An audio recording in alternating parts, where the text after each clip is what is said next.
agungkan samanya.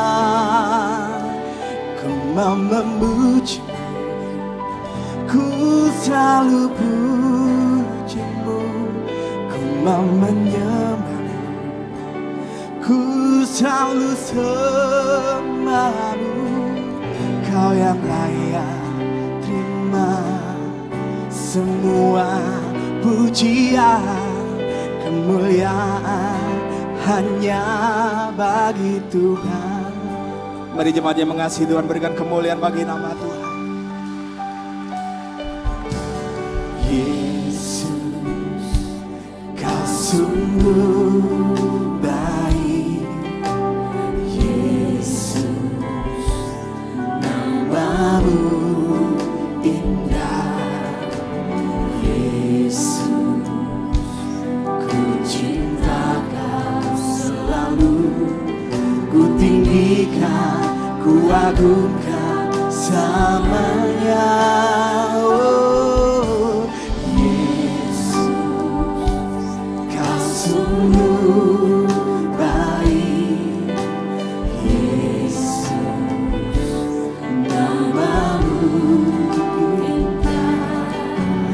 Yesus, ku cinta Kau selalu. Ku tinggikan, ku agungkan samanya. Mari jemaat sama-sama bangkit berdiri.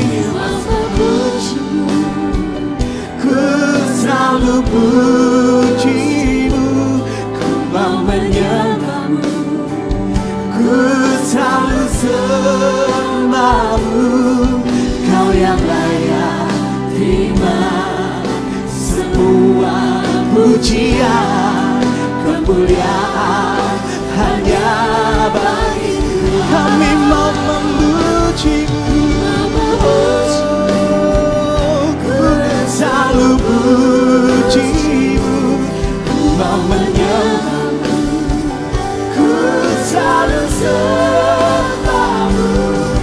Kau yang layak terima semua pujian, kemuliaan hanya bagi Tuhan.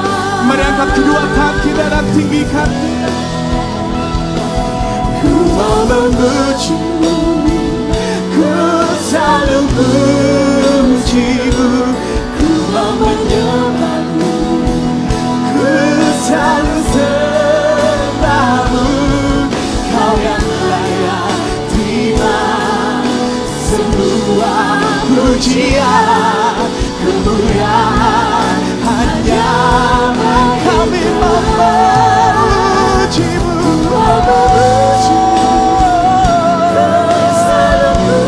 memujimu, ku mau menyembahmu, ku selalu sembahmu. Kau yang layak terima semua pujian, kemuliaan hanya bagi Tuhan.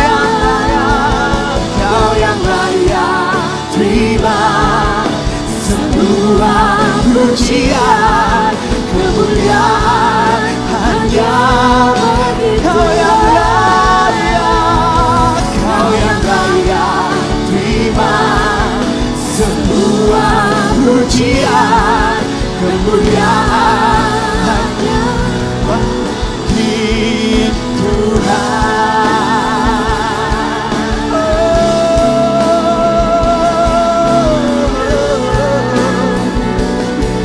Ku mau memujimu, ku mau menyembahmu Tuhan.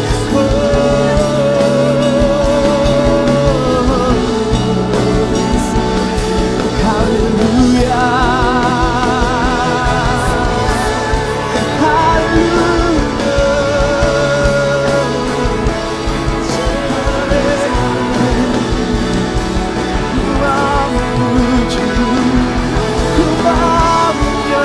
Mari semua angkat tanganmu, angkat kedua tanganmu. Mari kita tinggikan nama Yesus Kristus Tuhan. Haleluya. Oh, haleluya, haleluya. Kami menyembahmu Tuhan. Kami menyembah, kami tinggikan Kau Tuhan. Kira lama sandara berada, kira lama sandara berada. Haleluya, haleluya, Yesus. Kira lama kara lama yang sandara berada, kira lama sandara berada. Haleluya, Yesus Tuhan. Kira lama sandara lama rama rama rama. Oh, we worship you. Kami menyembah-Mu, kami meninggikan nama-Mu Tuhan. Hati kami haus dan lapar, kami rindu Engkau. Lebih dari segalanya, lebih dari segalanya. Orang batakan deramu. Haleluya, haleluya, haleluya, haleluya.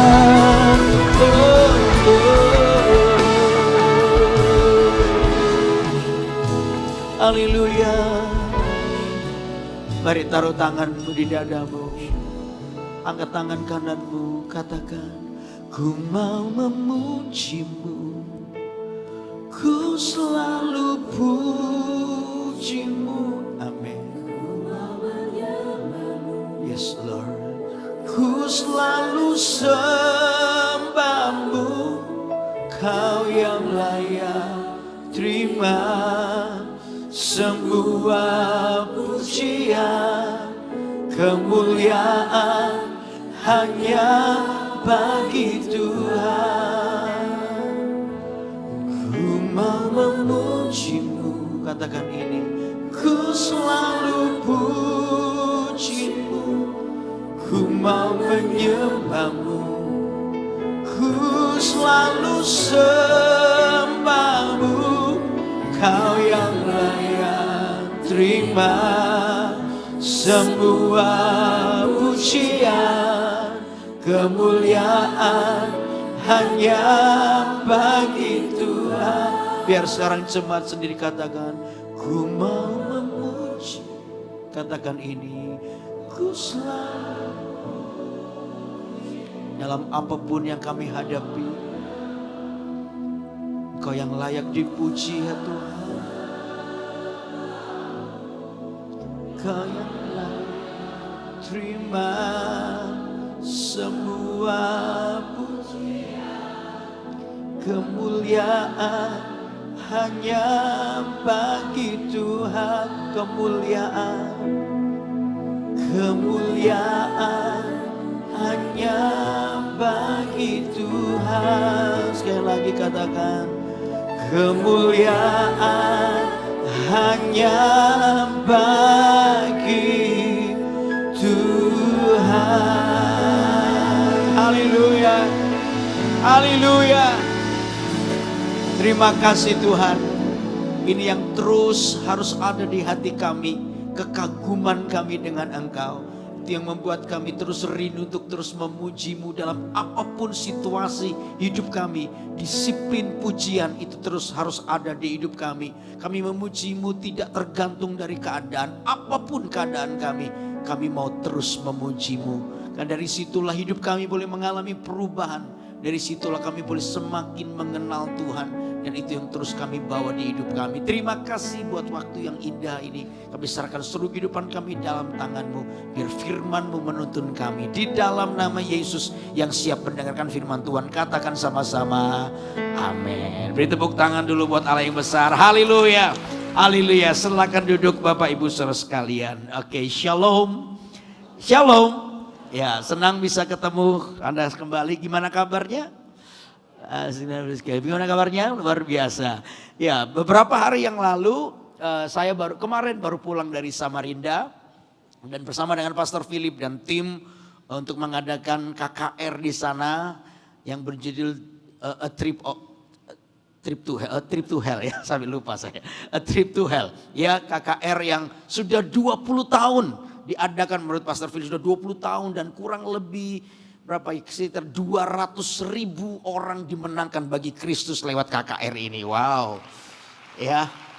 Dan kemarin di Samarinda juga begitu, kami melihat bagaimana ada ribuan orang ya dimenangkan untuk Tuhan.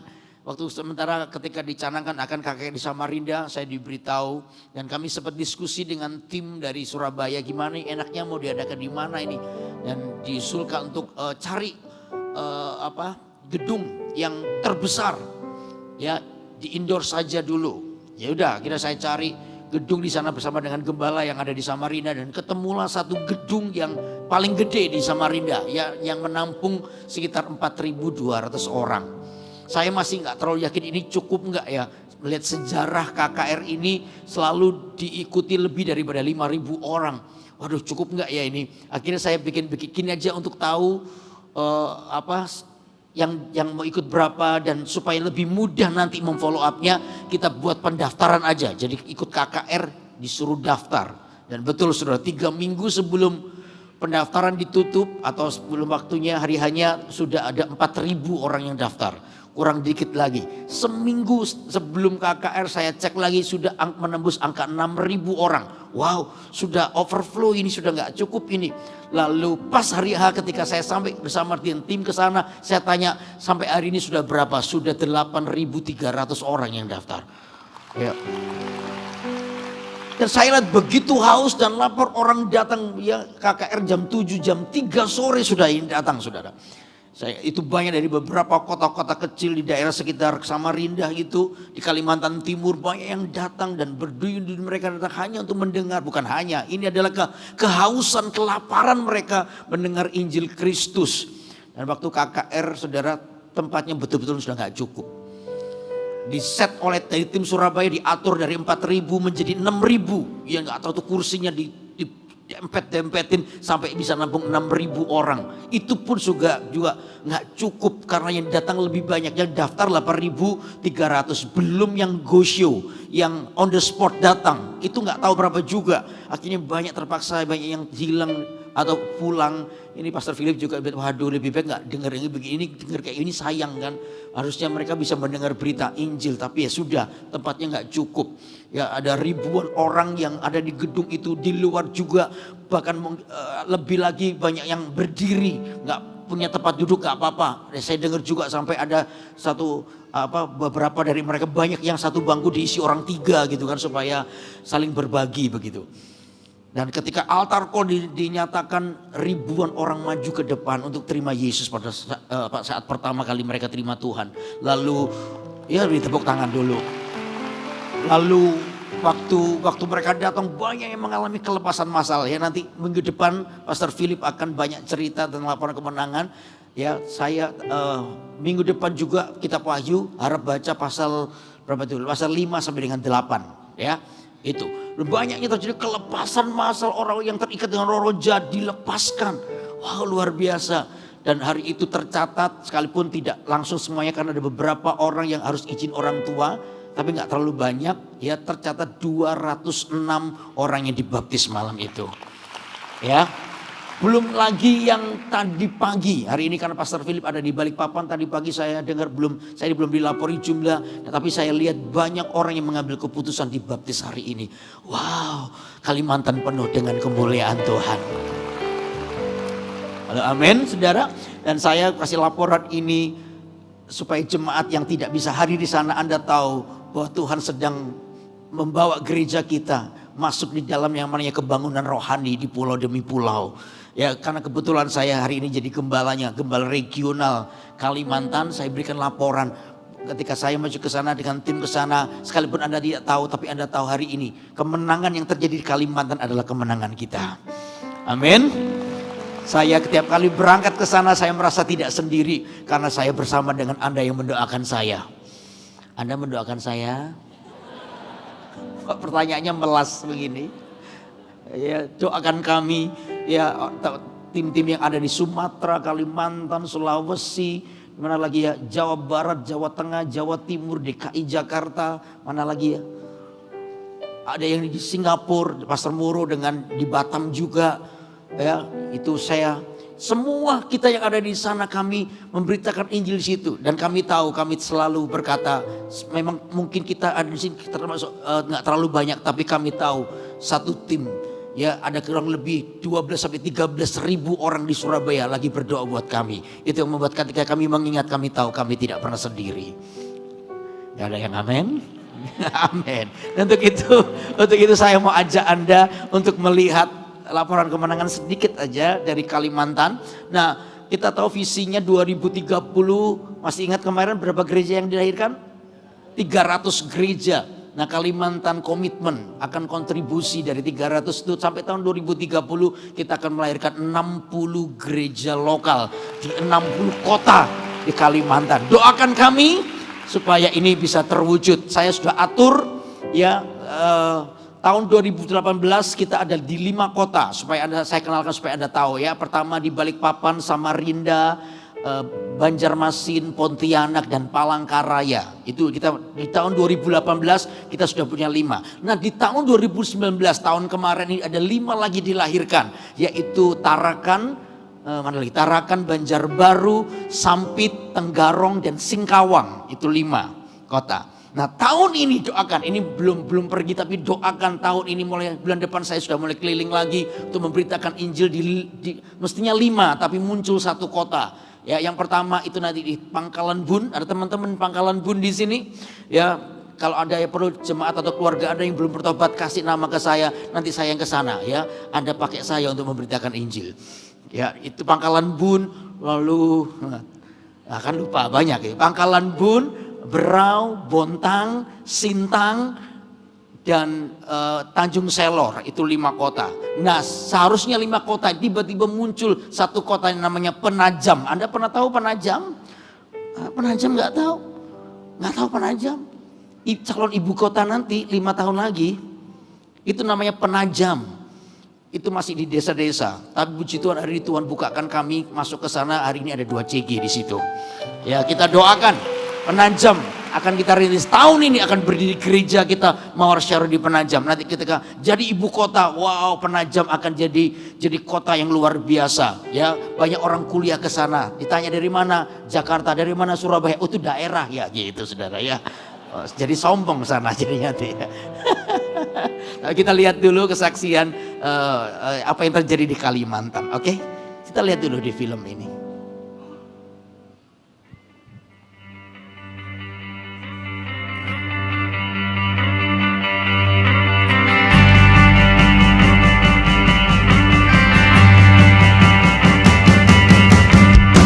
Hai, kita siap ke Tarakan. Berdoa supaya kemuliaan Tuhan ada di Tarakan. Saya tahu Tuhan cinta Tarakan.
Oke, beri tepuk tangan dulu. Saya senang berikan laporan supaya jemaat tahu apa yang sedang gereja kita lakukan di beberapa tempat. Yang lalu Anda sudah mendengar di SEA dari Pak Sarmolo, sekarang di Kalimantan juga. Saya cerita sedikit tentang perintisan bagaimana Tuhan tuh melakukan percepatan yang luar biasa. Ya, contoh kota ini polanya hampir sama semua. Contoh di Tarakan. Ya, satu hari Tuhan tuh taruh lewat para pemimpin dan hati saya juga tarakan untuk pergi ke sana memberitakan Injil di sana. Rintis gereja Mawar Sharon di situ. Ya saya ini bingung juga karena belum tahu, tidak pernah ke Tarakan, tidak tahu Tarakan di mana, cuma saya tahunya kepitingnya banyak gitu di sana. Cuma saya nggak tahu gimana, nggak pernah kenal orang-orang di sana. Ada beberapa jemaat tapi belum ada connect ke sana dan lain sebagainya. Akhirnya saya berdoa, Tuhan pertemukan kami dengan orang Tarakan. Nah ketika di X tahun yang lalu, ya tiba-tiba ada 2 orang Tarakan. Ya itu yang orang Tarakan asli ikut acara itu. Ya dia cuma lihat di YouTube dan lihat di pengumuman, akhirnya dia daftar dan pergi ke Surabaya ikut acara itu. Lalu tiba-tiba dipertemukan, kenal, dipertemukan dengan saya. Kita ngobrol-ngobrol, lalu saya bilang nanti ya tanggal sekian Ko Yudi mau ke Tarakan ya, oke, kita akan buka CG perdana di situ. Oh orangnya excited saudara. Akhirnya saya susun rencana ke sana, saya beritahu orang teman-teman yang di Balikpapan, yang di Samarinda, ayo kita serbu Tarakan sama-sama. Ayo akhirnya diatur acaranya. Nah, caranya bagaimana ini buka CG baru? Oke, gini aja, kita minta keluarga dari teman-teman kita di Balikpapan, di Samarinda, di Surabaya, mana orang Tarakan yang punya keluarga di Tarakan. Ayo kita kunjungi mereka. Ada beberapa orang yang bahkan mungkin yang belum bertobat, yang belum kenal Tuhan. Ayo kita bawa, kita minta namanya. Akan terkumpulan nama-nama di situ. Ya, begitu kita datang ke situ, langsung begitu datang kita langsung doa keliling, saudara. 1-2 jam kita doakan kota ini, kita memberkati kota ini. Ya kotanya nggak terlalu besar, 1 jam habis semua sudah. Udah kita doakan semua selesai begitu. Lalu setelah itu sore itu kita kunjungan, nama-nama itu mulai kita list. Ayo kita kunjungi, kita teleponi. Ya akhirnya dibagi tim 2-3 orang pergi ke orang-orang itu. Ya saya melihat jemaat begitu excited. Mereka mungkin mereka adalah orang yang baru pertama kali atau tidak biasa menginjil. Tapi karena beban, karena kasih yang di hidup mereka itu yang mendorong mereka memiliki keberanian untuk datang. Saya itu nggak bisa bayangin mereka tuh ngomong apa coba. Ya ketemu gitu, namamu siapa? Terima Yesus ya, mungkin begitu. Tiba-tiba ditanya begitu. Ya besok paginya kita doa pagi bersama dengan mission trip itu, teman-teman yang ikut, kita doa pagi. Setelah doa pagi kita keliling lagi, kita bagi tugas lagi, kunjungin orang-orang, memberitakan Injil. Dan malamnya kita CG pertama, ini bukan KKR, CG pertama. Pikiran saya 10 orang itu sudah bagus. Ini kan CG perdana. Ya 10 orang sudah luar biasa. Tapi saya terkejut ya, sekarang ini saya sewa satu tempat rumah makan begitu, minta hallnya juga kecil yang tadi kelihatan. Saya kaget, ternyata saya pikir 10 orang tapi yang ternyata yang datang 85 orang. Wow, 85 orang. Saya melihat teman-teman itu mulai nangis ketika kami nyanyi gitu, nangis kayak nggak percaya. Ya itu CG tapi rasa KKR sudah rasanya. Jadi saya persiapan itu basar, saya mikir kok kayak KKR begini ya. CG itu nggak tegang seperti ini kok jadi tegang begini.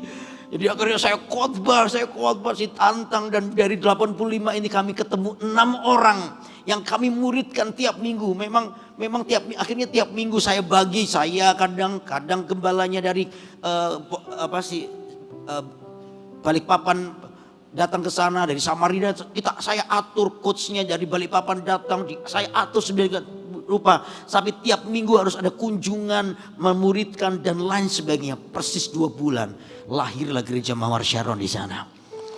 Dan hari ini sampai tadi, saudara, sampai hari ini ada 100 lebih jemaat tiap minggu beribadah di sana.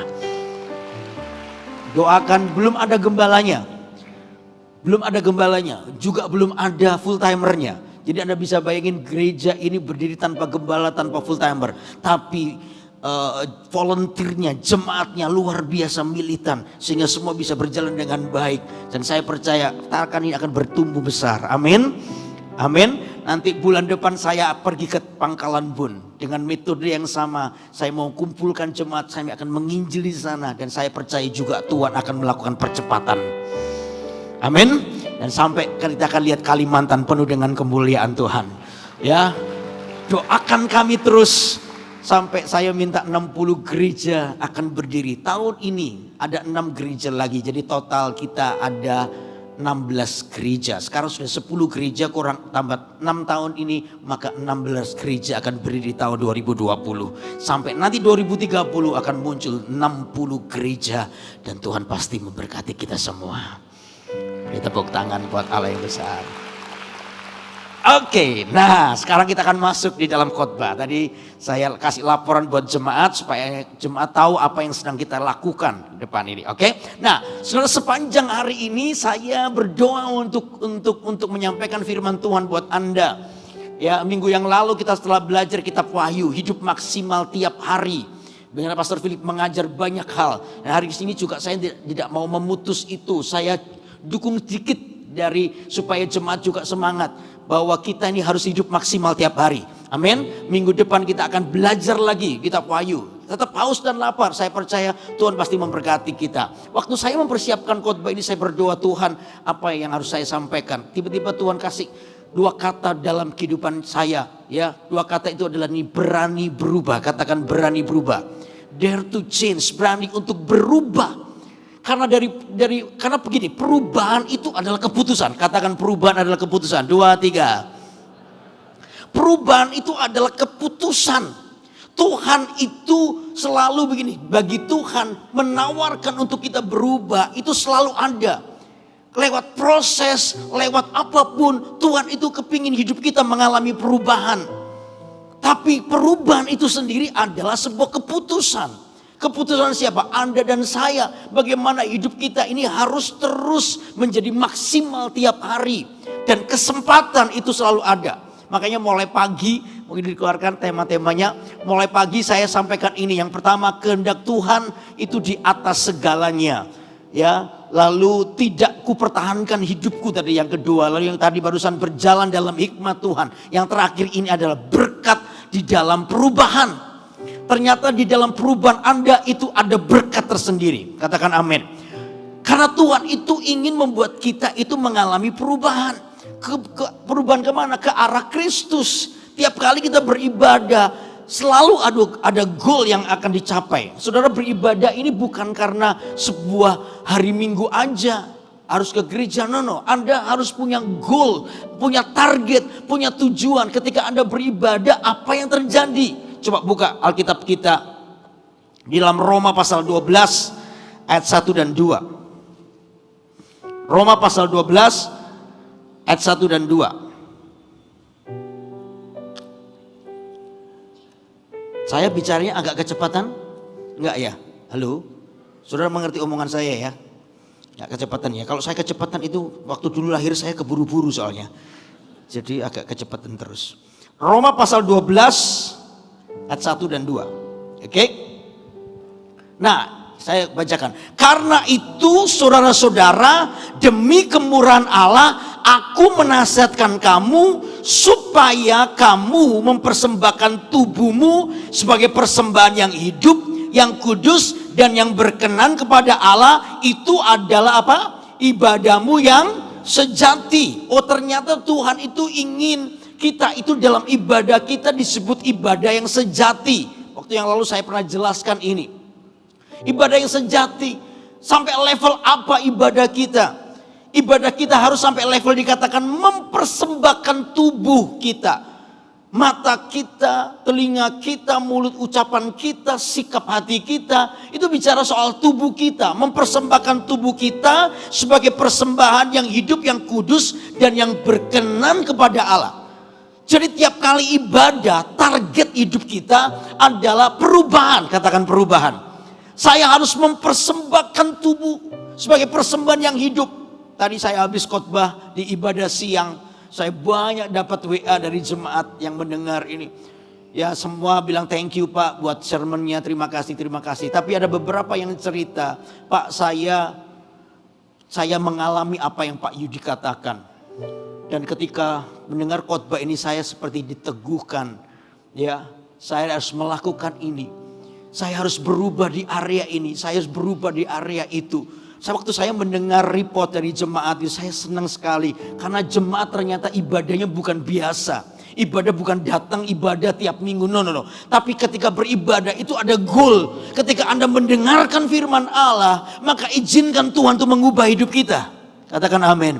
Waktu kita mendengar firman Allah, saya percaya Tuhan ini ingin menyempurnakan Kristus dalam hidup kita lewat apa? Perubahan. Makanya dikatakan di sini ibadah yang sejati itu harus sampai pada level Anda mempersembahkan tubuhmu sebagai persembahan yang hidup, yang kudus dan yang berkenan. Apa artinya itu? Coba ayat yang kedua, ini artinya. Yang kedua artinya, ayat yang kedua. Janganlah apa saudara? Sekali cepat baca. 2, 3. Janganlah kamu menjadi apa? Serupa dengan dunia ini. Tetapi apa saudara? Halo, tetapi apa?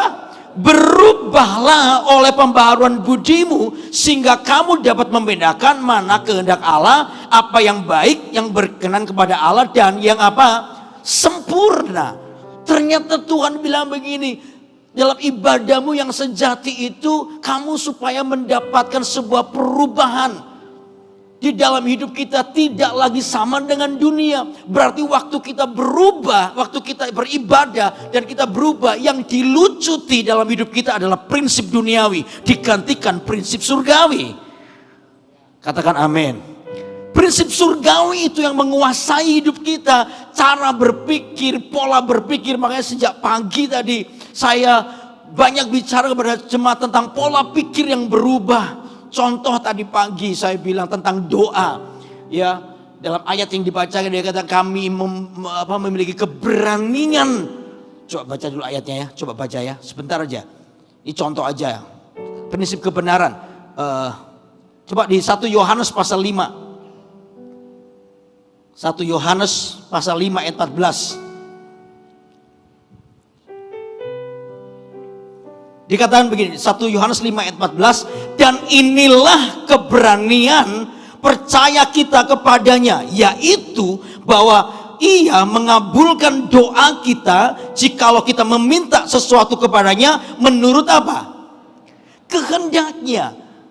Saya bilang kepada jemaat tadi pagi, saya bilang gini, kita harus Alkitab berkata, dan inilah keberanian. Keberanian itu berarti ada sebuah keputusan. Keputusan untuk apa? Untuk percaya kepadanya, yaitu bahwa ia mengabulkan doa kita. Dengan kata lain begini, Tuhan itu pasti menjawab doa kita. Katakan amin. Kalau doa Anda belum dijawab, dengar saya baik-baik, Tuhan pasti menjawab doa kita. Coba beritahu, kata pendeta itu doamu dikabulkan oleh Tuhan, bilang. Oke. Jika kita meminta sesuatu kepadanya menurut, nah ini penting, menurut apa? Halo, menurut apa? Menurut kehendaknya. Jadi saya beritahu kepada jemaat, Anda harus berani percaya kepada doamu yang hari Anda panjatkan pasti dikabulkan oleh Tuhan sesuai dengan kehendak Tuhan. Oh, ternyata kehendak Tuhan ini harus dibawa garis bawahi. Ternyata kalau Anda berdoa, Anda punya keinginan, betul nggak? Anda punya kehendak, perlu dicatat. Anda punya keinginan, punya kehendak, lalu Anda panjatkan lewat doamu itu boleh. Tapi harus dicatat satu ini, bahwa di atas kehendak Anda, di atas keinginan Anda, ada yang namanya kehendak Tuhan yang absolut, yang tidak bisa dibantah. Jadi kalau hari ini doamu belum didengar, bukan berarti Tuhan tidak menjawab doa Anda. Kesalahan kita itu adalah gini, kita mencoba untuk memaksa Tuhan untuk mengikuti doa kita. Kita selalu berdoa minta Tuhan untuk memenuhi keinginan kita, menjawab sesuai dengan cara kita. No, nggak akan pernah bisa. Tuhan itu punya cara untuk menjawab doa Anda. Gak ada yang amin. Tuhan itu punya cara untuk menjawab doa Anda. Tidak semua doa Anda harus dipenuhi dengan cara Anda. Kadang kita tanpa sadar memaksa Tuhan untuk berada di gamenya kita, di cara kita. Tuhan, aku berdoa ya supaya dia jangan lewat situ. Nanti kalau kita atur Tuhan, ya nanti Tuhan buat begini ya Tuhan begini. Tuhan tuh kayak kita atur-atur begitu loh. Begitu doa kita nggak dipenuhi, kita marah dengan Tuhan. Begitu doa kita nggak dipenuhi, kita merasa Tuhan tidak mengasihi saya. Tuhan tidak memperdulikan saya. No. Saudara jangan paksa, pasti begini, kalau orang memaksa Tuhan, menarik Tuhan berada dalam gamenya, hasilnya apa? Kekecewaan. Kenapa? Karena Tuhan tidak pernah mau Anda atur. Anda yang harusnya mau diatur oleh Tuhan. Makanya dikatakan kami memiliki keberanian untuk percaya bahwa Tuhan pasti mengabulkan doa kami sesuai dengan kehendaknya, bukan kehendakku. Jadi izinkan Tuhan itu berlaku, artinya Tuhan itu menerobos hidupmu dan Tuhan yang mengatur hidupmu. Pak, berarti kan kita nggak boleh beriman. Justru ini yang benar. Beriman itu artinya apa sih? Beriman itu artinya begini, menyelaraskan keinginan kita kepada kehendak Tuhan. Itu namanya beriman. Tapi kalau kita tahu kehendak Tuhan lalu kita melawan dan gara-gara Tuhan tidak memenuhi lalu kita berontak, itu namanya bukan beriman. Itu namanya makso, tahu makso? Itu namanya nggak tahu diri namanya. Tapi percayalah Tuhan itu pasti tahu yang terbaik. Saya bilang kepada jemaat tadi pagi, kalau Anda berdoa dan Tuhan berkata ya, Anda dapat apa yang Anda doakan. Tapi kalau Tuhan berkata tidak, jangan kecewa dulu, sebab Anda pasti mendapat apa yang jauh lebih baik dari apa yang Anda doakan. Karena Tuhan pasti tahu jauh yang lebih baik dari apa yang Anda doakan. Betul? Yang terbaik itu nilai. Itu prinsip untuk kita bisa mengalami perubahan. Jadi jangan dikit-dikit kecewa dengan Tuhan, lalu mencurigai Tuhan, lalu Anda mulai meninggalkan Tuhan. No, bukan begitu nilainya. Itu namanya Anda berani berubah keluar dari keadaanmu. Kita mulai meletakkan kepercayaan kita kepada Tuhan. Itu keputusan berubah. Makanya berubah ini harus menjadi hal yang kita tuju waktu Anda beribadah. Hari ini kita beribadah seperti ini. Ini ibadah. Tapi menurut saya ini ibadah belum sejati. Belum sejati. Kapan ini ibadah sejati? Nanti ketika Anda dengar khotbah ini lalu Anda mengambil keputusan untuk berubah. Dan ketika keluar dari pintu itu hati Anda mengalami perubahan. Tiba-tiba ada sebuah komitmen yang baru. Oh maaf ya, mungkin ada beberapa orang yang selingkuh dan hari berkata, no aku harus selesaikan ini, gak boleh selingkuh lagi. Oh kalau ada orang yang terlibat dalam percabulan, Anda mulai mengambil keputusan, aku tidak mau jadi orang cabul lagi. Kalau Anda terlibat dalam sebuah hal yang salah, penipuan dan lain sebagainya, oh Anda berjanji Tuhan ampuni aku akan mencoba untuk mengembalikan semua yang aku tipu itu. Anda mulai berbalik dari jalanmu yang jahat, maka disitulah disebut ibadah yang sejati. Beri tepuk tangan dulu, ya, ada satu tepuk tangan. Itu disebut sejati, di mana ada perubahan yang nyata. Amin. Saya percaya kalau ini menjadi sebuah prinsip dari jemaat, saya percaya jemaat ini akan mengalami percepatan di dalam pertumbuhan. Kenapa? Tuhan diberi jalan untuk mengubah hidupmu. Orang mengambil keputusan, aku mau berubah Tuhan. Dan saya percaya model kayak gini pasti diberkati Tuhan. Amin. Beri tepuk tangan dulu buat Allah yang besar. Nah, untuk itu saudara, apa yang menjadi berkat di dalam perubahan kita waktu Anda berubah ini, apa yang menjadi berkat dalam hidup kita? Jadi saya tulis ada berkat di dalam perubahan.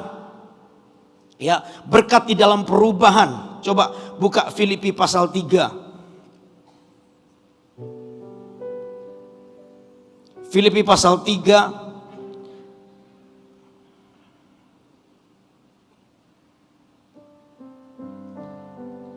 ayat 7 dan 8. Filipi pasal 3 ayat 7 dan 8. Ini perkataan Paulus. Tetapi apa yang dahulu merupakan keuntungan bagiku, sekarang ku anggap apa? Rugi karena siapa?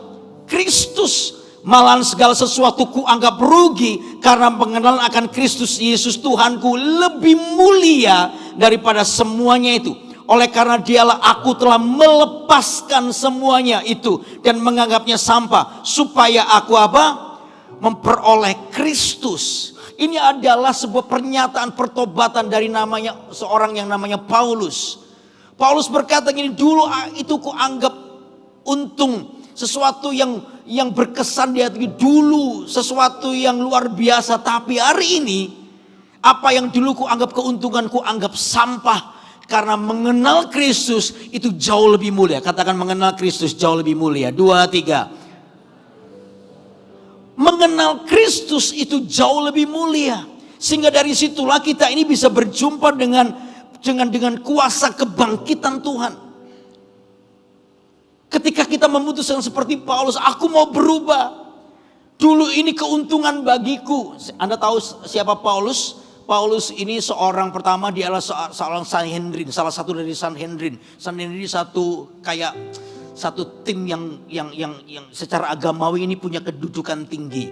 Lalu Paulus, namanya dulu Saulus.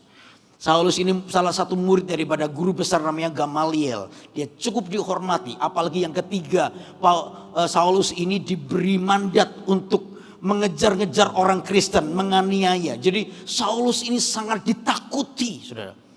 Orang mendengar nama Saulus begitu gemetaran. Orang ini punya otoritas yang begitu luar biasa dan dikenal mungkin kejam. Karena mengejar orang Kristen, menganiaya, bahkan membunuhnya. Saudara, Anda bisa bayangin ya. Kalau Anda itu ditakuti orang itu rasanya gimana ya? Anda lewati, takut begitu. Bukan hantu-hantu, bukan begitu, bukan. Ya, tapi Anda disegani, Anda semua pada batuk, semua pada pingsan semua misalnya. Takut lihat Anda. Kira-kira Anda bangga enggak dengan dirimu seperti itu kadang-kadang? Halo, Anda ngerti omongan saya? Ya, jadi Anda itu kayak ditakuti orang. Nah, Saulus tuh begitu. Bagi beberapa orang kayak merasa, wow, aku ini ditakuti loh. Aku ini dihormati loh. Ya, aku ini disegani oleh banyak orang. Itu kayak kebanggaan gitu. Tapi Paulus ketika dia mengenal Tuhan, dia berkata, dulu yang menjadi keuntungan sekarang ku anggap sampah. Karena mengenal Kristus itu jauh lebih mulia. Artinya begini, Paulus mengambil keputusan karena mengenal Kristus, Paulus mau berubah. Dia mau berubah. Dia mau diubahkan. Dan ketika dia mau berubah, berkatnya apa? Kata Alkitab, coba baca ya. Ini ayat 10. Filipi pasal 3 ayat 10. Yang ku kehendaki ialah apa?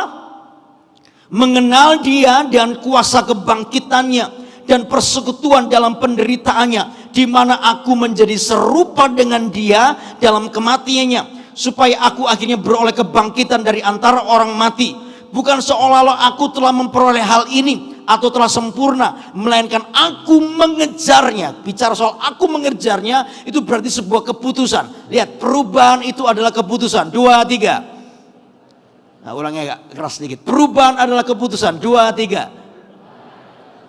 Keputusan kita. Ini Paulus katakan, aku mengejarnya. Artinya dengan sengaja aku mengejarnya. Kalau aku dapat juga menangkapnya. Karena aku pun telah ditangkap oleh Kristus Yesus.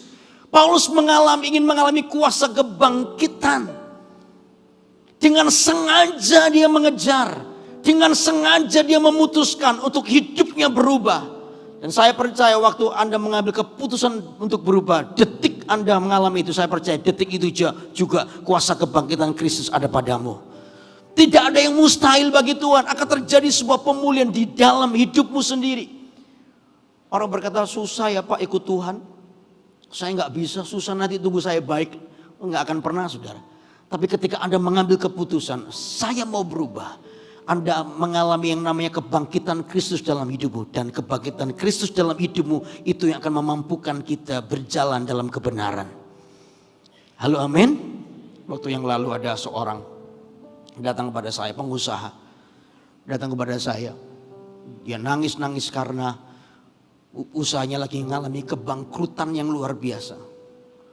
Ya, dia percayakan perusahaannya ini kepada sahabatnya, tapi oleh sahabatnya dikorupsi sedemikian rupa sampai akhirnya perusahaannya ini bangkrut. Bukan hanya bangkrut, tapi hutangnya luar biasa. Semua langganan bayar-bayar dari luar negeri menolak hasilnya, minta ganti rugi karena hasilnya kurang bagus lah dan lain sebagainya. Wah, dia stres, saudara. Dia marah karena gara-gara itu dia harus jual semua aset, dia harus jual semua yang dia punya untuk membayar semua hutang itu. Dan temannya, dia marah sekali dengan temannya itu, dan dia cari temannya itu karena hutang itu. Dia cari, tapi temannya seperti ditelan bumi, nggak kelihatan, nggak ada, hilang begitu. Dia sudah lapor polisi untuk memenjarakan orang itu, minta ganti rugi lah dan lain sebagainya, tapi nggak ketemu, saudara. Sampai di titik dia putus asa. Karena ngurus itu juga nggak murah, saudara. Ya, dia harus berurusan macam-macam. Ya, semakin habis dia dari rumah mewah pindah ke rumah sangat-sangat sederhana. Ya, tipe 4L, lu lagi ketemu terus, saudara. Rumahnya kecil banget. Akhirnya dia datang kepada saya, dia nangis lagi, gimana ya Pak Yudi? Saya ini salah apa? Saya ini juga rajin ke gereja. Saya ini kecewa dengan Tuhan, kok bisa saya diizinkan oleh Tuhan ngalami kayak begini. Saya sudah berdoa, saya sudah puasa, kok Tuhan belum mendengar saya. Gimana ya Pak? Saya salah apa? Saya diem aja. Dia tanya lagi, Pak Yudi saya salah apa? Saya gak bisa jawab. Dia tanya lagi, saya salah apa Pak? Saya gak bisa jawab, saya jawab begini, salah Bapak banyak gitu kan. Salah apa? Saya mesti bagaimana? Saya bilang, Pak, saya tahu bahwa ini gak mudah. Tapi saya mau berdiri di atas firman Tuhan. Dan firman Tuhan gak bisa dibantah. Apa itu Bapak? Kurang satu, lakukan satu aja yang mulia. Kalau Bapak berani. Apa itu Pak Yudi? Tolong sebutkan apa? Mengampuni. Waduh, dia tambah marah. Ini pendeta ringan mulutnya ya. Ngomongnya ampuni, enak aja. Bapak gak pernah rasakan kehilangan ratusan miliar Pak. Saya ditipu ratusan miliar. Bapak gak pernah ngalami. Iya gak pernah ngalami, mau gak pernah punya. Ngalami gimana coba, nggak pernah punya kok. Bapak jangan menghakimi saya loh. Waduh, akhirnya dia marah dengan saya dimarahin, pendeta dimarahin. Kasihan pendeta, salahnya apa coba? Dia datang konseling sendiri, dijawab sendiri, dimarahin sendiri. Ya kalau nggak siap jangan jadi pendeta ya. Yaudah, saya akhirnya dia pulang. Waktu dia pulang itu pintu saya dikebrok begitu. Saya bilang salahku apa ini? Sudahlah. Ya, saya diamin aja. Saya nggak mungkin kompromi. Saya nggak mungkin demi menyenangkan hatimu lalu saya kompromikan dosa. No, kamu salah datang kepada pendeta. Di Mawar Serun nggak ada gitu. Kita tegas. Benar ya benar, salah ya benar. Salah ya salah. Salah lagi ngomongnya. Apa itu namanya tanda lidah tak bertulang ya. Kadang-kadang kepleset. Itu saudara. Berapa bulan kemudian dia telepon, Pak saya lagi, oh ya gimana Pak kabarnya? Ya ini Pak kabarnya tambah buruk Pak. Aduh sekarang ini sudah gak karuan, saya utangnya tambah Pak. Ini mesti apa ini karena saya harus hidup bayar uang sekolah anak dan lain sebagainya. Gimana ya Pak Yudi? Saya tuh ya harus ngomong, sudah Pak gak ada cara lain, ampuni Pak. Nah terus gimana Pak? Ya sudah ampuni dulu. Ya, perubahan itu keputusan, amin. Dari sebuah kemarahan, kebencian tiba-tiba sweet ke arah mengampuni itu gak mudah, saya mengerti. Tapi itu yang firman Allah katakan, belajar ampuni. Waduh, dia marah sekali. Udah saya juga diam aja. Ya, terus bagaimana? Ya saya suruh bantu ganti dia juga gak punya uang. Sudah saya diam aja. Bulan hari kemudian dia telepon saya, gimana ya Pak Yudi? Saya mau datang ke Pak Yudi bisa gak? Ya bisa, kosong, ayo datang yuk. Datang, saya doakan dia nangis. Saya ngomong Pak sudah gak ada cara lain, ampuni. Belajar mengampuni. Terus gimana Pak? Nah, uang saya yang ratusan miliar kemana? Ya Bapak jangan tanya saya juga gak ngerti lah. Terus gimana? Bapak ampuni dulu. Saya percaya di balik semua keputusan untuk berubah ada kuasa kebangkitan Tuhan di situ. Beri tepuk tangan Pak. Kalau Anda berani untuk berubah, ada berkat yang namanya kebangkitan kuasa Tuhan di hidupmu. Tuhan akan membangkitkan hidupmu. Saya percaya bukan hanya secara manusia, roh imanmu dibangkitkan, tapi Tuhan akan pulihkan keadaanmu. Halo, amin. Setelah itu dia sudah agak melunak. Lalu dia datang kepada saya lagi, dia bilang Pak doakan saya Pak. Saya mau sih Pak. Sudah nggak ada jalan keluar lagi, ya sudahlah. Kalau Tuhan mau memang saya harus mengampuni, saya mau mengampuni Pak. Ya udah sungguhan ya mengampuni, iya Pak. Saya doakan dia sudah. Lama-lama dia sering datang ke gereja, doa dengan saya doakan dia. Udah selesai gitu. Terus dia pulang, terus begitu. Sampai satu saat dia mulai tenang. Saya tanya gimana sekarang Pak? Ya mulai tenang. Dulu kalau saya lagi makan Pak, tiba-tiba ingat wajah teman saya. Langsung piringnya tak banting sama saya. Gelas-gelas tak banting. Saya makan kerupuk-kerupuknya tak remet-remet gitu sampean. Saking marahnya. Nah sekarang gimana? Ya sekarang ya puji Tuhan Pak saya bisa menguasai diri. Wih hebat, gimana caranya itu? Iya karena piring saya tinggal satu Pak. Kalau tak banting lagi tuh saya makan pakai apa? Nggak. Itu tambahan saya sendiri kalau itu. Serius banget sih jemaat ini. Udah. Akhirnya saya bilang ampuni ya Pak. Ya saya doa lalu saya bilang Tuhan, aku percaya kuasa kebangkitanmu. Berkat daripada perubahan adalah kami mengalami kuasa kebangkitan. Di mana Kristus ada, Di Kristus yang membangkitkan. Pertama yang dibangkitkan adalah hidup kami dibangkitkan. Kami tidak terus tinggal dalam kemarahan, kebencian. Kami tidak tinggal di situ, tapi kami bangkit. Kami mau berubah. Lalu yang kedua, kami percaya Tuhan pulihkan keadaan kami. Ekonomi yang jatuh sekalipun, saya percaya Tuhan bisa pulihkan.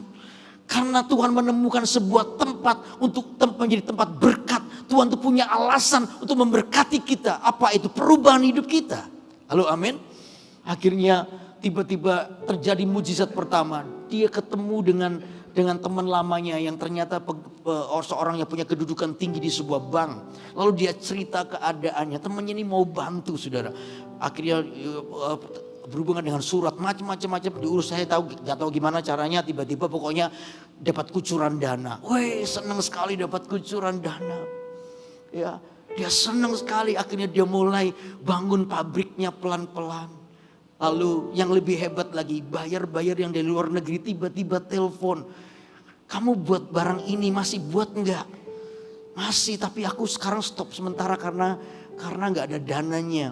Gini aja, kalau kamu kuat buatkan saya model barang ini sebanyak kamu bisa, tak beli semuanya. Wow, dan itu bukannya 1, 2, 3, banyak saudara. Pabrik itu tiba-tiba mulai jalan lagi.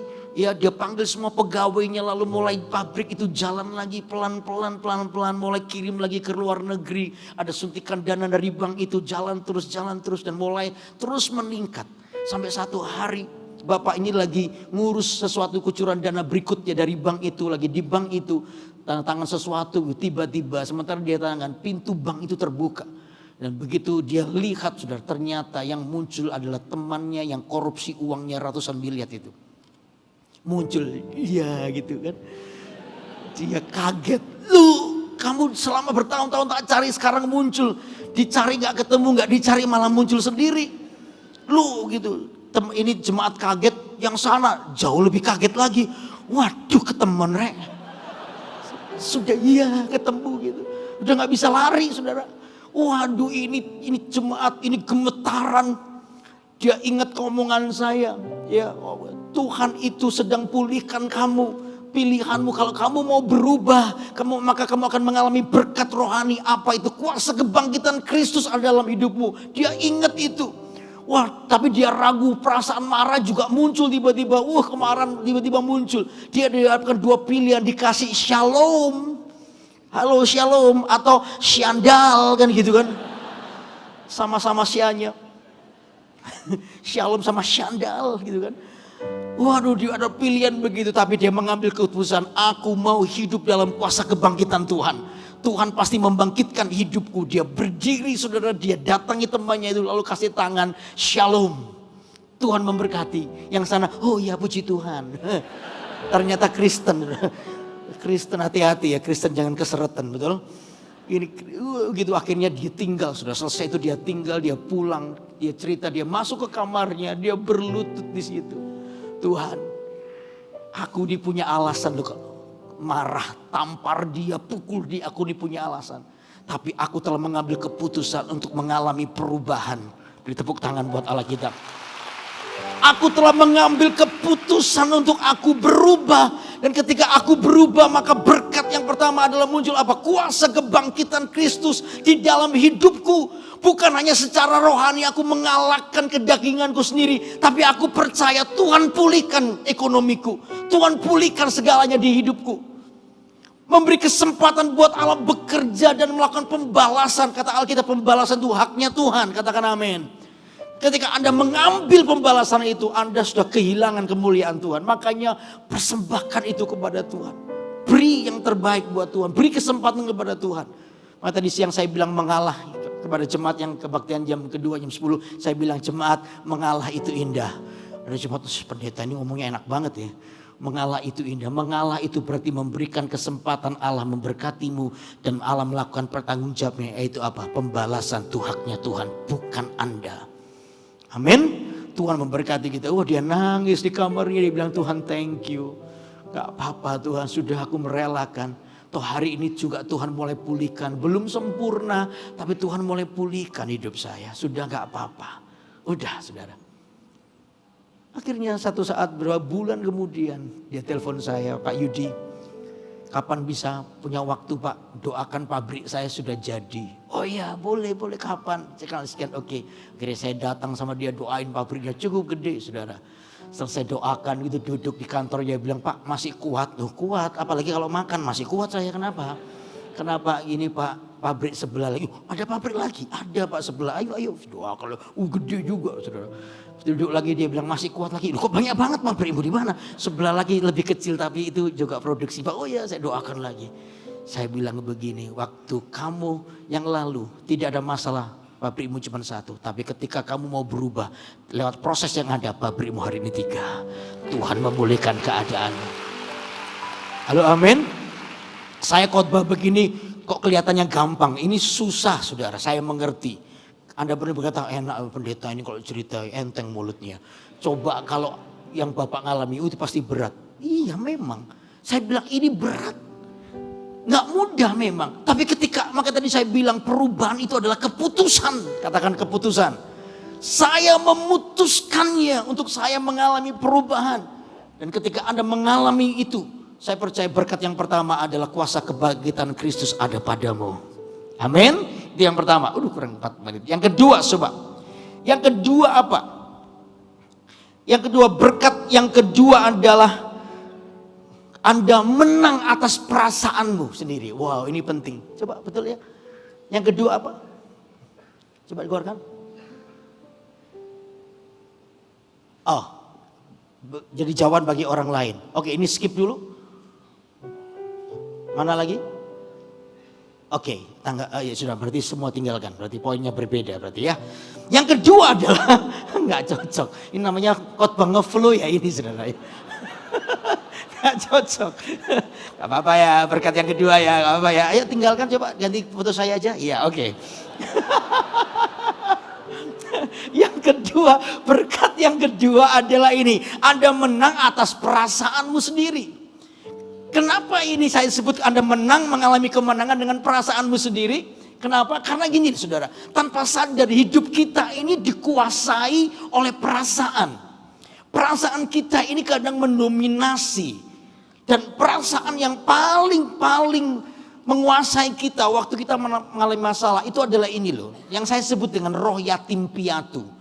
Roh yatim piatu itu adalah orang yang merasa ditinggal, merasa tidak dikasihi, merasa tidak dihormati, merasa tidak disayang. Itu terjadi buat hidup kita. Waktu Anda punya persoalan, ketika Anda berdoa, lalu doamu seolah-olah belum dijawab. Hati-hati dengan spirit ini, dengan roh ini. Anda merasa ditinggal oleh Tuhan. Mengasihani diri sendiri. Rasanya kok doaku ini gak dijawab oleh Tuhan. Kenapa sih Tuhan lakukan ini? Kasus banyak orang yang mau bunuh diri, salah satunya yang paling mendominasi adalah perasaan yang salah. Beberapa kali dalam konseling dengan orang yang datang kepada saya, mereka yang mau bunuh diri dan lain sebagainya, kebanyakan dari mereka itu adalah perasaan yang salah. Perasaannya ini didominasi oleh sesuatu yang salah, dia merasa ditinggal oleh Tuhan. Hati-hati dengan ini. Saudara, kalau Anda mau mengalami sebuah kebangkit atau mengalami perubahan ini, menanglah adalah perasaanmu. Sebab perasaan ini kadang menipu kita. Perasaan itu menjadi penghambat. Makanya saya selalu bilang kepada jemaat, kalau Anda mengalami lalu perasaan mendominasi, saya bilang ini perasaanmu gak penting. Perasaan yang membuat Anda jauh dari Tuhan itu perasaan yang tidak penting. Karena apa? Itu membuatmu semakin tersesat, semakin menyalahkan Tuhan. Halo amin. Coba bilang kanan kiri, perasaanmu gak penting. Coba bilang. Perasaan kita gak penting. Karena itu yang akan membuat kita ini gagal move on untuk melihat Tuhan. Saya nggak apa cerita lama ya. Hari saya ini diminta oleh seorang ibu-ibu datang kepada saya. Pak Yudi, bisa nggak doakan anak saya? Saya bilang, oh ya bisa. Kenapa? Anak saya ini mau bunuh diri Pak kemarin. Oh ya kenapa? Dia karena ditinggal oleh pacarnya Pak. Meninggal maksudnya. Pacarnya mati, meninggal. Dan dia stres sekali. Dia itu menyalahkan Tuhan, kenapa Tuhan itu membuat ini? Ya, makanya saya bilang kadang-kadang kita tuh menuduh Tuhan seenaknya. Tuhan jadi objek dari semua apa yang kita alami. Ya kita selalu salahkan Tuhan. Ini karena Tuhan putus cinta, padahal yang putus kita, yang salah Tuhan. Tuhan itu apa hubungannya dengan putus cinta Anda? Ya kan, Tuhan tuh selalu begitu. Orang ini juga gitu. Ketika pacarnya meninggal, dia mulai dihinggapi dengan perasaan ini. Dia merasa bahwa Tuhan itu tidak mengasihi. Roh yatim piatu itu menguasai. Merasa bahwa Tuhan meninggalkannya. Dan dia mau bunuh diri, saudara. Waktu saya ke sana, dia sudah nggak mau mandi. Yang pokoknya nggak mau apa-apa di kamar, terus bersembunyi di kamar, ketahuan mau bunuh diri. Ya akhirnya, tapi ya nggak mati, saudara, untung orang tuanya tahu lebih dulu. Bunuh dirinya itu masuk di bak mandinya diisi penuh, lalu dia nyemplung di bak mandi, kepala di bawah, naik di atas. Saya tanya berapa lama? Oh lama Pak. Loh kok nggak mati? Iya Pak, dulu memang dia juara nyelam memang. Oh ya nggak niat mati itu namanya. Mungkin dia di dalam hati ya, mama kok lama ya gitu paling. Wah ya sudahlah. Saya dengar itu saya mau ketawa. Oh nggak niat mati itu, nggak serius. Akhirnya saya datang ke rumah. Saya datang ke rumahnya, saudara. Dia datang ke rumahnya sama dengan satu teman begitu. Lalu dipanggil ya anak gadis ini, ayo turun. Ini pendeta Yudi sudah datang, ayo turun. Nggak mau turun, saudara. Nggak mau turun. Nggak mau saudara. Akhirnya mamanya Pak Yudi minta maaf ya. Boleh nggak Pak Yudi datang ke kamarnya beritahu dia. Ya sudah, oke gitu ya. Saya naik ke atas, saya permisi, saya naik ke atas. Begitu dibuka pintu kamarnya saya masuk, giliran saya yang bunuh diri, saudara. Karena baunya minta ampun. Itu gak mandi-mandi berapa hari, 1 minggu, 2 minggu. Begitu saya masuk, giliran saya mau mati aja rasanya. Baunya luar biasa. Lalu saya ngomong dengan dia, kenapa? Dia diem aja. Lalu mamanya yang cerita, ya ini Pak ditinggal pacarnya, meninggal, dia kecewa dengan Tuhan. Lalu dia bilang, ini anak suka gitu loh Pak, suka kadang lihat, ini kan rumahnya tusuk sate, dia tinggal di lantai 2. Jadi depan rumahnya itu jalan. Jadi pacarnya itu suka datang dan pergi itu lewat jalan itu. Jadi dia nunggu terus pacarnya kapan datang. Kayak orang stres, memang stres gitu kan. Gak datang gitu, gak datang. Nah ingat nih, kalau orang sudah main perasaan begini dan dia gak cepat bangkit, gak cepat untuk mengambil keputusan untuk berubah, iblis itu bisa menipu.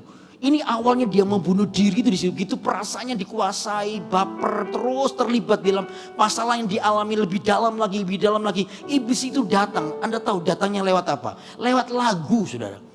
Sementara dia berdiri di pintu itu mau melihat jalan raya, nunggu pacarnya datang, begitu tiba-tiba sebelah itu nyetel lagu. Anda pasti tahu lagu ini.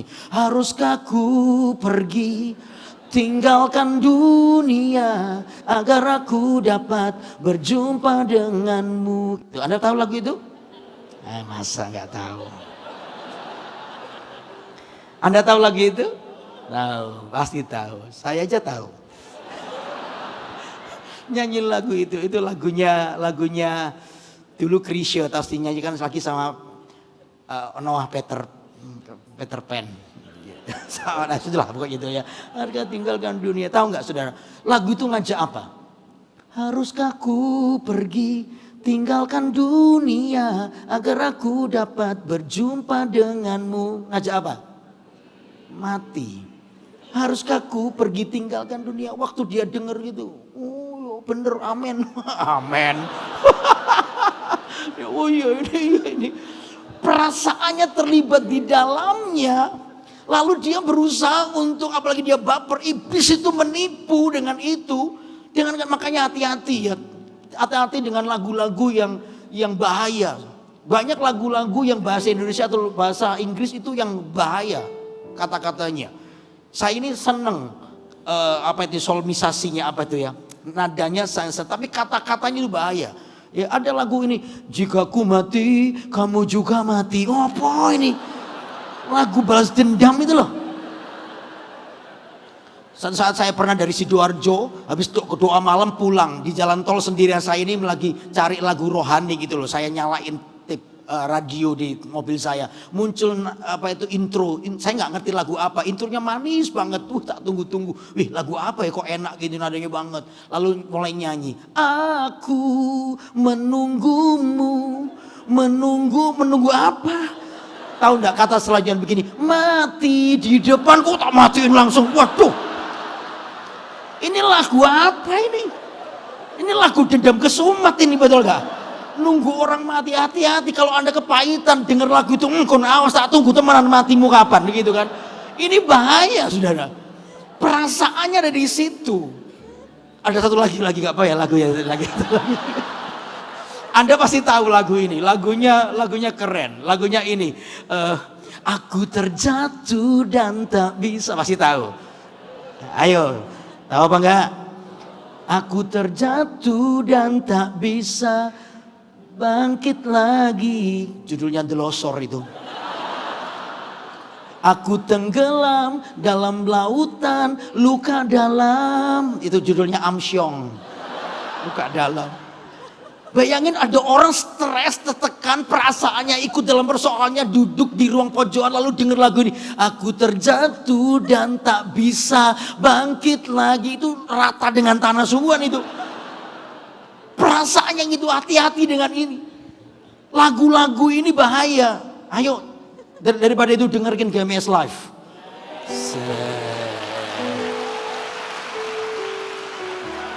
Ada manajernya di situ. Tak promosikan ya, jangan lupa saya ya. Duh, apa ini? Nah, jadi ini yang terjadi, perasaan kita dominan. Waktu saya dengar begitu, karena perasaanmu. Tapi kalau Anda mau berubah, Anda itu menang dengan perasaan Anda. Katakan amin. Kalahkan perasaanmu. Dan itu akan membuat Anda menemukan kuasa Tuhan bangkit atasmu. Karena kalau Anda punya persoalan hari ini, ayo cepat putuskan untuk berubah. Saya percaya dari perubahanmu Anda akan, satu ini, kuasa kebangkitan Kristus nyata. Lalu yang kedua, Anda akan menang dengan perasaanmu. Dan dari situ Anda akan melihat kemuliaan Tuhan. Beri tepuk tangan buat Allah kita. Amin.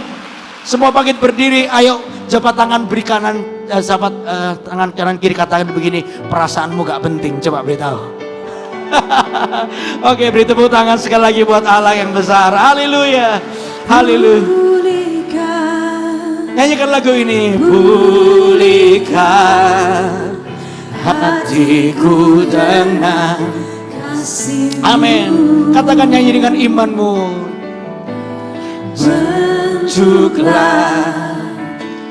Bentuklah hatiku dengan kasih-Mu. Amin.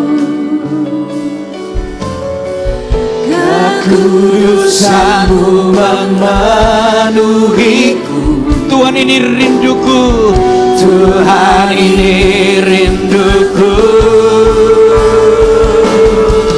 Ubah hatiku seperti hati-Mu. Kudus berkenan padamu. Amin. Bagaikan emas yang murni, bentuk hatiku selalu. Biar ku menjadi ciptaan baru, bebas dari semua yang jahat, bebas dari semua yang jahat. Mari katakan serupa. Amin. Serupa dengan gambar-Mu, sucikanku, kuduskan hatiku, Tuhan. Ubah hatiku, mari katakan bersama-sama. Katakan, ubah hatiku. Ubah hatiku seperti hati-Mu. Kudus berkenan bagi-Mu.